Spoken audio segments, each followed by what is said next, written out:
Liturgia do Ordinário. Práticas sagradas na vida cotidiana. Capítulo 4. Perdendo a chave. Confissão e a verdade sobre nós mesmos. Eu tenho um plano para hoje de manhã: correr ao mercado para comprar algo para o jantar e um pouco de detergente, então seguir para uma reunião. Então, depois de escovar os meus dentes e ajudar Jonathan a levar as crianças para as suas atividades, eu me visto rápido e tomo meu café da manhã. Eu visto o meu blazer de veludo favorito, coloco a minha bolsa de computador no meu ombro e vou em direção à porta. Eu vou pegar a chave do carro na mesa de entrada, de cor azul bebê, que compramos com o único propósito de ter um lugar para deixar as chaves. Perto da lavanda seca e de uma pilha de correspondências, há duas argolas que têm as chaves do carro, da casa e da casa do vizinho, bem como algumas outras que eu esqueci para que servem, mas eu continuo com elas ali, porque, bem, vai saber. Entra o efeito de freada brusca. A chave não está ali. Eu checo o bolso lateral da minha bolsa, depois, as calças que usei ontem, depois, a minha bolsa de novo. Eu começo a ficar um pouco em pânico. Tiro o meu casaco, entro na minha cozinha e olho no balcão. Perdi a minha chave. Com elas, foi embora todo o senso de perspectiva. Com elas, também foi o meu plano, com elas, foi a minha calma.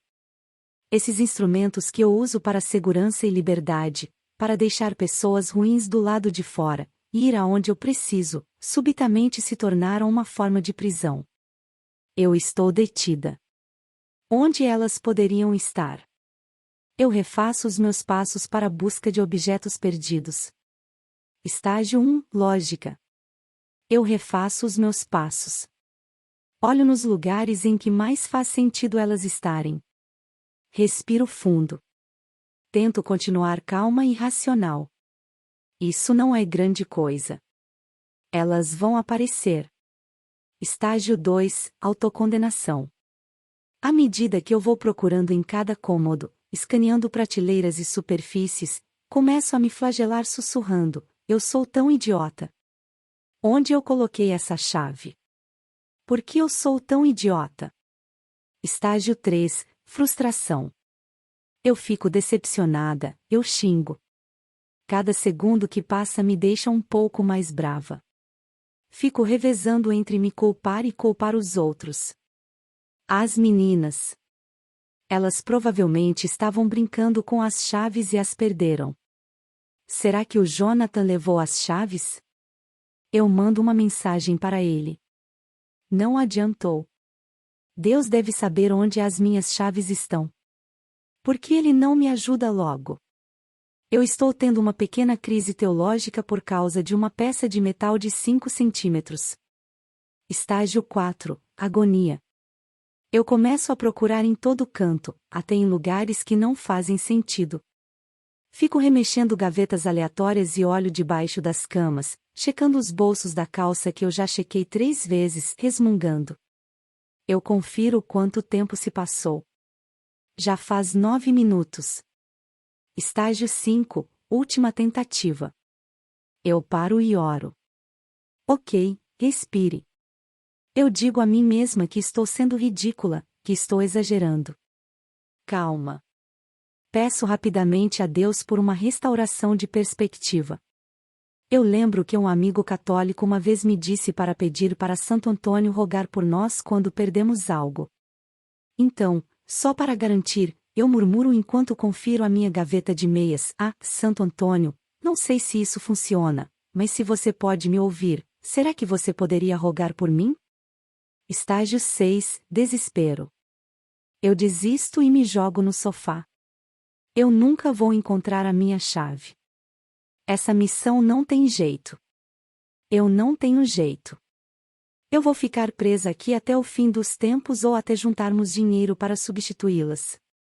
Do lado de fora, perto do meu carro trancado, há árvores desfolhadas e passarinhos, mas não noto. Nada vale a pena, minha manhã já era. Chave estúpidas.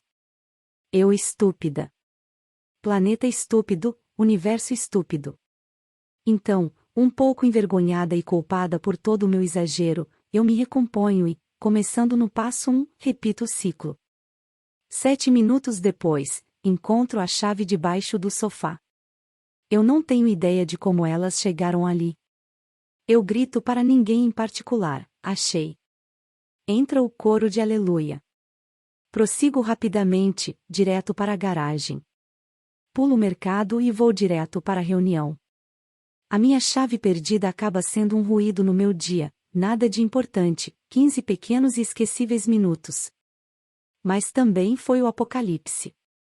Apocalipse significa literalmente desvelar ou descobrir. Na minha raiva, reclamação, autocensura, xingamento, dúvida e desespero, eu vislumbrei, por alguns minutos, como me agarro com força ao controle e quão pouco controle de verdade eu tenho. E na ausência de controle, me sentindo presa e estressada, aquelas partes de mim que preferem ficar escondidas foram momentaneamente desveladas. Às vezes, os meus dias correm bem. Como fita telegráfica, eles vão cantarolando, bem confortavelmente, sendo produtivos, sem interrupções para os meus planos, na maioria das vezes. Então, algo pequeno acontece, o menor rasgo na fita e tudo se enrola e se torna uma historinha moralista que não foi chamada. A carência e a pecaminosidade, a neurose e a fraqueza que eu tento embelezar e manipular por meio do controle, conforto e privilégios estão subitamente à mostra. Algumas semanas atrás, a secadora, a máquina de lavar louça e o ventilador do teto, todos quebraram juntos num intervalo de poucas horas. Na maior parte da minha vida adulta, eu não tive uma secadora, usávamos um varal ou a lavanderia, nem uma máquina de lavar louças, lavávamos na mão, nem ventiladores de teto, tínhamos ar-condicionado, mas, quando todos eles quebraram simultaneamente, parecia que eu estava na lista negra do universo. Eu levei para o lado pessoal. Pequenas coisas dão errado. Eu me sinto apressada ou sobrecarregada com um peso nas costas de notícias ruins ou de preocupação por um amigo, e como uma enchente cada vez maior, centímetro a centímetro, a tristeza e frustração coletiva se acumulam, e eu quebro. Grito para as minhas filhas ficarem quietas. Bato a porta da lavadora de louças quebrada um pouco mais forte do que o necessário. Murmuro algo inaudível. Se eu fosse uma leoa, iria rugir. No momento, me recolho. Essas revelações intrusas do meu dia são insignificantes comparadas ao imenso sofrimento nas nossas vidas e no resto do mundo. Tem pessoas que enfrentam uma agonia profunda todos os dias, dor crônica, perdas de partir o coração, desespero. Na minha vida mesmo, já houve momentos de profunda angústia. Mas não é o caso aqui. Não é o vale da sombra da morte. É o restolho de aparelhos quebrados e objetos perdidos na beira da estrada, buracos de melancolia e interrupções indesejadas. Contudo, aqui é onde eu me vejo num dia ordinário e aqui, na minha raivinha e irritabilidade, é onde o Salvador se digna me encontrar. Esses momentos são uma oportunidade de formação, de santificação. Por trás desses exageros e chateações, estão temores reais. Perder a minha chave revela a minha ansiedade de que não vou poder fazer o que é preciso para cuidar de mim e dos que estão próximos a mim. Esse fato acerta bem no meu medo de fracassar e ser incompetente. A minha lavadora de louças quebrada desvela as minhas preocupações com o dinheiro. Será que vamos ter o suficiente para consertá-la? E também expõe a minha idolatria do fácil, minha falsa esperança depositada no conforto e na conveniência. Eu só quero que tudo corra bem. Hoje a chave perdida fornece um momento de revelação, revelando o quanto de mim está perdido e a minha confiança mal direcionada. Quando o dia é amável e ensolarado e tudo está acontecendo de acordo com os planos, posso parecer uma pessoa muito boa. Mas pequenas coisas dão errado e interrompem os planos que revelam quem eu realmente sou. As minhas rachaduras estão à mostra, e eu vejo que preciso profundamente da graça. Mas este é o ponto: pessoas boazinhas e legais não precisam de Jesus. Ele veio pelos perdidos. Ele veio pelos sem solução. Em seu amor por nós, ele veio para nos tornar achados e solucionados. Paulo nos fala para estarmos contentes em qualquer circunstância, Filipenses 4:11. Para Paulo, isso significava encontrar contentamento em meio a naufrágios, espancamentos e perseguições. Mas eu não preciso esperar um naufrágio para provar o meu contentamento em qualquer circunstância. Esse chamado ao contentamento é um chamado em meio às circunstâncias concretas em que me encontro hoje. Eu preciso encontrar alegria e rejeitar o desespero no momento em que estou, em meio a pequenas pressões e pontas de ansiedade. Tem um termo teológico, teodiceia, que se refere ao doloroso mistério de como Deus pode ser poderoso e bom e ainda deixar coisas ruins acontecerem. Debates sobre teodiceia corretamente lidam com horrores grandiosos, como Deus pode permitir a guerra, a fome e o sofrimento de crianças. Quando o sofrimento é agudo e profundo, eu espero e creio que Deus irá me encontrar em meio a tudo isso. Mas, nas lutas de um dia comum, eu de alguma forma me sinto no direito de ficar chateada. As indignações e irritações do mundo moderno parecem autênticas e compreensíveis. Eu não sou uma poliana. No naufrágio, sim, é claro, sede contentes. Mas o terceiro dia seguido de dormir mal e pia entupida? Aí é pedir demais. Em cartas a Malcolm, Lewis diz que as pessoas estão meramente a se divertindo, a orar por perseverança que uma fome ou uma perseguição exigiria, se enquanto isso, o clima e todos os outros inconvenientes os fizessem resmungar. Esse chamado ao contentamento é um chamado em meio às circunstâncias concretas em que eu me encontro hoje. Eu passei alguns meses numa região do mundo devastada pela guerra, e o que me impressionou foi que ali, em meio a tensões e perigos, eu me sentia bem mais em paz do que no meu dia americano doméstico comum com um bebê e uma outra criança pequena. Eu tinha uma teologia do sofrimento que me fazia manter a atenção certa na crise, buscando pequenos raios de misericórdia na mais profunda escuridão. Mas a minha teologia era grande demais para caber num dia típico da minha vida. Desenvolvi o hábito de ignorar a Deus em meio à monotonia diária. Rod Dreher escreve sobre a sua luta com o desespero num dia comum. O cotidiano é o meu problema. É fácil pensar sobre o que você faria numa guerra, ou se um furacão surgisse, ou se você passasse um mês em Paris, ou se o seu candidato vencesse a eleição, ou se você ganhasse na loteria ou comprasse aquela coisa que você tanto queria. É bem mais difícil imaginar como você vai passar pelo dia de hoje sem se desesperar. Eu não posso simplesmente querer, como Paulo diz, fazer tudo sem murmurações nem contendas, Filipenses 2:14. Não é suficiente meramente querer ser mais contente ou me dizer para ficar mais animada.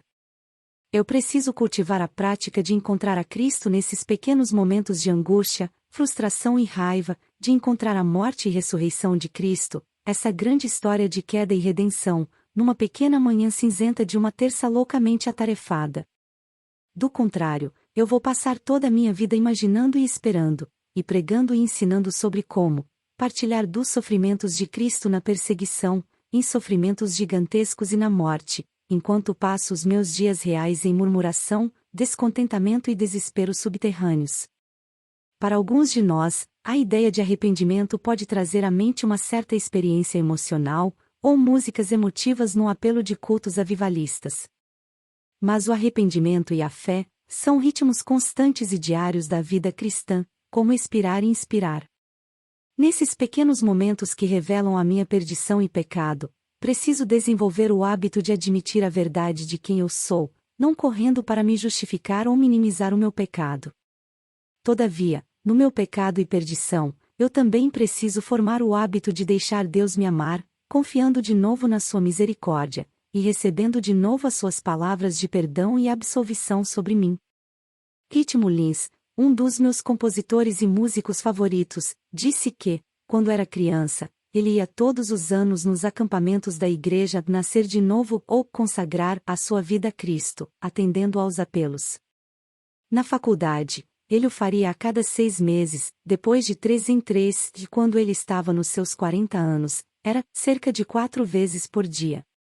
O arrependimento normalmente não é um clímax dramático.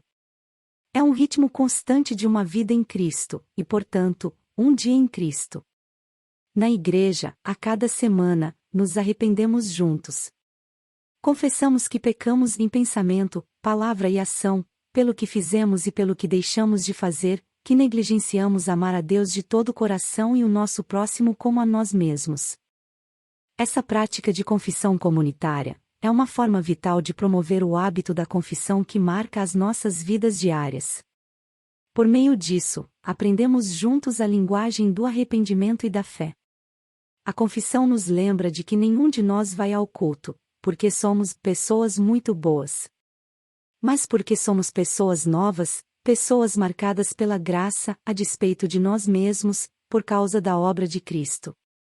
Nossa prática comunitária de confissão nos lembra de que o fracasso na vida cristã é a norma.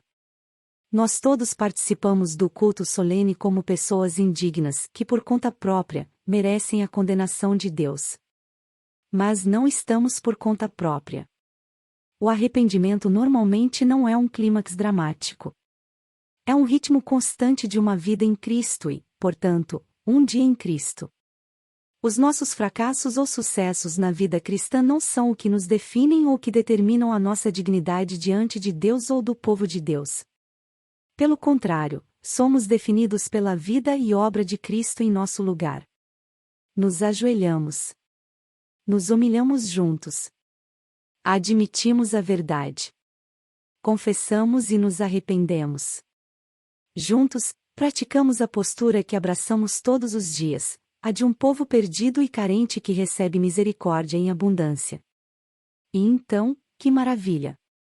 Há uma palavra de absolvição: que o Deus Todo-Poderoso tenha misericórdia de vós, que perdoe todos os vossos pecados por meio do nosso Senhor Jesus Cristo, que Ele vos fortaleça em toda bondade, pelo poder do Espírito Santo, vos mantenha na vida eterna.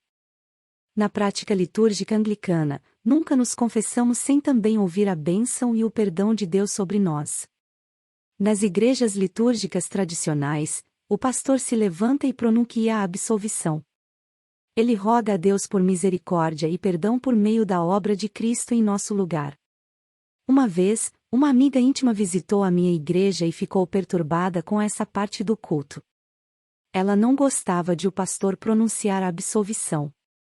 Ela perguntou: não recebemos o perdão de Deus e não de um pastor? Por que usar um intermediário? Eu disse a ela que o perdão é de Deus, mas ainda preciso que alguém me diga isso.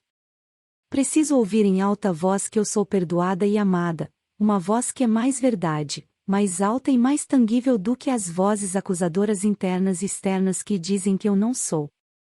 Quando confessamos e recebemos a absolvição juntos, somos lembrados que nenhuma das nossas patologias, neuroses ou pecados, não importa quão pequenos ou secretos são, afetam apenas a nós.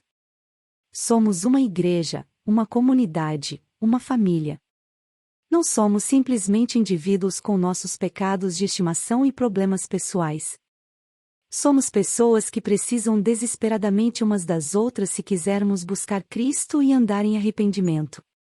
Se fomos salvos juntos, como o corpo de Cristo, como igreja. Por causa disso, eu preciso ouvir o meu perdão proclamado não só por Deus, mas por um representante do corpo de Cristo em que eu recebo graça, para me lembrar de que apesar do meu pecado ser pior do que estou disposta a admitir, ainda sou bem-vinda ali. Eu ainda sou convidada a ser parte dessa comunidade e ainda sou amada. Pensamentos ruins e condenadores me dizem que o amor de Deus é distante, frio ou irrelevante, que eu preciso me provar para Deus e para outras pessoas, que eu sou órfã e que ninguém me ama, que Deus está balançando a cabeça, impaciente comigo, prestes a me deixar sozinha.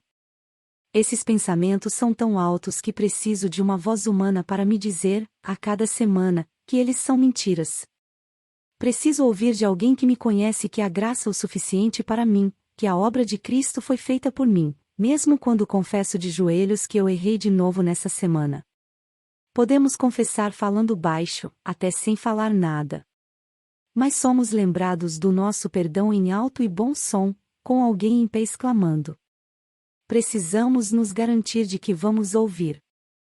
Eu posso responder a esses momentos do meu dia, de perder a chave, perder a paciência, de estourar com quem eu amo, de bater a porta da lavadora de louças com autocondenação, autojustificação ou arrependimento. Quando confessamos e recebemos a absolvição juntos, somos como um time de futebol treinando as suas jogadas ou uma companhia de teatro ensaiando o seu roteiro. Juntos, como igreja, estamos praticando, aprendendo as táticas que nos ensinam a viver as nossas vidas. A prática da confissão e da absolvição precisa ser incluída nos pequenos momentos de pecaminosidade no meu dia. Quando for assim, o Evangelho, a própria graça, transcorre para o meu dia, e esses momentos são transformados. Eles não são mais interrupções sem sentido, puro fracasso, perdição e pecado. Pelo contrário, são momentos de redenção e de recordação, momentos para crescer aos pouquinhos, ao confiar na obra de Jesus em meu favor. Ao longo do tempo, por meio das práticas diárias de confissão e absolvição, aprendo a buscar a Deus nas rachaduras do meu dia, a observar o que esses momentos de fracasso me revelam o que eu sou, as minhas falsas esperanças e os meus falsos deuses. Eu aprendo a convidar o Deus verdadeiro à realidade da minha perdição e pecado, a concordar com Ele sobre o meu pecado e a ouvir de novo suas palavras de bênção, aceitação e amor. Quando Jesus foi abordado por algumas pessoas muito boas que se ofendiam com o fato de ele sair com pecadores, ele comparou Deus com uma mulher que tinha perdido alguma coisa. O poderoso amor de Deus por nós se aventura pelas partes indignas e minúsculas, como uma mulher que está um pouco preocupada demais com uma moeda perdida, varrendo cômodos e olhando debaixo dos móveis até achá-la. Deus busca mais ardentemente a mim do que eu a minha chave. Ele zela por encontrar o seu povo e restaurá-lo. Vamos a algumas perguntas para reflexão. 1. Quando pequenas coisas dão errado no seu dia, como você responde? O que você faz? Exemplifique. 2. O que a sua resposta a inconveniências ou pequenos sofrimentos revela sobre os seus amores e medos? E sobre o seu coração? 3. Tem algo na sua vida que, como autora, você sente um direito de ficar chateado? 4. A autora diz que a sua teologia do sofrimento às vezes é grande demais para se aplicar à vida diária dela. Você já experimentou isso? Como? 5. Você já confessou pecados em voz alta a outra pessoa? Por que sim? Por que não? Se sim, como foi? 6. Qual é a sua resposta a momentos de pecado ou fracasso no seu dia? Como você pode se encontrar com Deus nesses momentos? 7. Como confessar os seus pecados a outras pessoas é diferente de confessar individualmente? Como os dois se relacionam? 8. O que te ajudaria a crer e confiar na obra e misericórdia de Cristo quando você encontra fraqueza e pecado no seu dia? Agora sugiro você algumas práticas. 1. Observe a sua resposta quando as coisas dão errado no seu dia. Ore ou escreva sobre os medos e ídolos que esses momentos revelam em você. 2. A confissão no livro de oração comum diz: Deus misericordioso, confessamos que pecamos contra ti em pensamento, palavra e ação, pelo que fizemos e pelo que deixamos de fazer. Não amamos a ti com todo o nosso coração, não amamos o nosso próximo como nós mesmos. Estamos verdadeiramente tristes por isso e nos arrependemos humildemente. Por amor a seu Filho, Jesus Cristo, tem misericórdia de nós e nos perdoa, para que possamos nos alegrar na sua vontade, e andar nos seus caminhos, para a glória do teu nome. Amém. Quando você encontrar pecado no seu dia, confesse-o especificamente a Deus e então faça esta oração ou algo parecido. Lembre-se em voz alta da misericórdia e perdão de Deus. 3. Tenha um tempo de confissão com um amigo ou pastor. Peça-os para te lembrarem do perdão e da misericórdia com Cristo.